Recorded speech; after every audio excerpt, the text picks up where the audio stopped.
श्री स्वामी समर्थ. जय जय स्वामी समर्थ.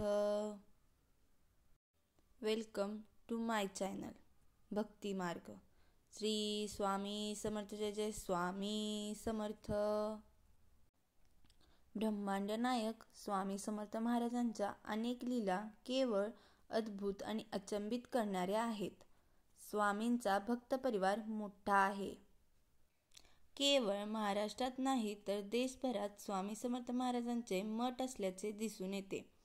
यातून महाराजांचे चरित्र, त्यांचे संदेश, त्यांची शिकवण, त्यांच्या लीला यांचे श्रवण, कीर्तन, वाचन केले जात असते.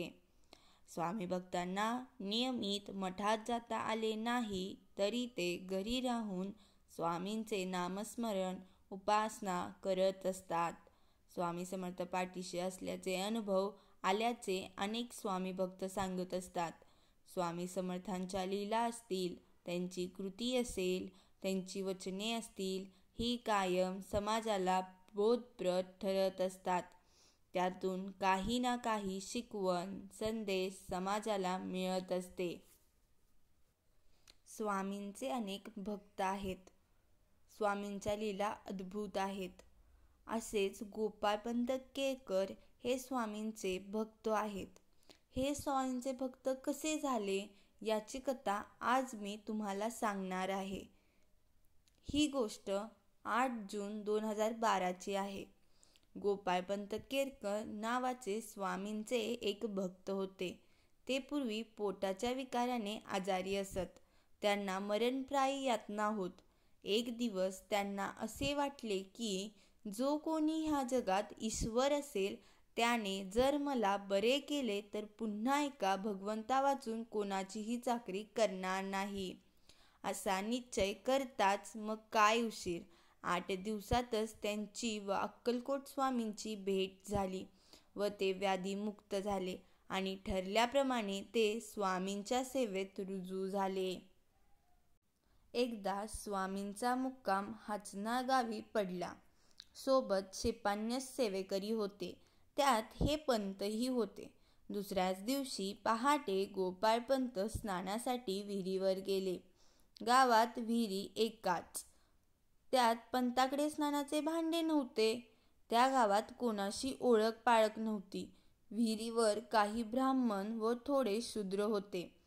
प्रथम पंतांनी ब्राह्मणांकडे भांडे देण्याची विनंती केली, पण त्यांना कोणीच दाद देईना.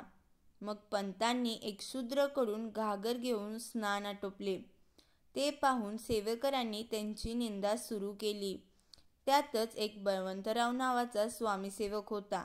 त्याने तर अरे हा कोकण्या बाटला, ह्याच्या हातचे पाणी पिऊ नका असे सांगण्यास सुरुवात केली. ते ऐकून पंतांना रडू कोसळले. नंतर काही मंडळी म्हणाली ही गोष्ट न समजून घडल्याने आता त्यांना महाराजांचे तीर्थ द्या म्हणजे झाले. मग श्रीपाद भट्टाने पंतांना तीर्थ देऊन शुद्ध करून घेतले. असो, परंतु दुपारी जेवणाच्या पंक्तीत पंतांचा परत अपमान झाला. काही मंडळींनी पंतांच्या बरोबर भोजन करण्यास आक्षेप घेतला. बळवंतराव ने तर पंतांचे पान पंक्तीबाहेरच ओढून ठेवले व जा तिकडे बैस, पंक्तीत नको असे सांगितले. गोपाळपंत मनातून फार दुःखी झाले. वारंवार मनातून दुःखाचे गाढ घेऊ लागले. पण आपला कैवारी कोण. इकडे त्याचे जेवण रडत चालले होते आणि तिकडे स्वामींसाठी वाढलेले पानावर स्वामी बसलेच नाहीत. उलट ताट पाहताच शिव्या देऊ लागले. आम्ही बाटलो, आम्हा शिवू नका, आम्ही जेवत नाही असे म्हणत नरसिंह अवतार धारण केला. लोक विनंत्या करतच राहिले, परंतु कोणाचे काही चालेना. असे सायंकाळपर्यंत चालले. मग थोडे शांत झाले. त्यावेळी पंतांना माझा कोण कैवारी नाही असे वाटले होते. त्यावर ही कृती स्वामींनी दाखवली. दुसरे दिवशी गोपाळपंतांना पंक्तीत योग्य मान मिळाला. तात्पर्य: मनुष्याने उपेक्षा केली तर ईश्वर मात्र कधीही उपेक्षा करत नाही. श्री स्वामी समर्थ. धन्यवाद.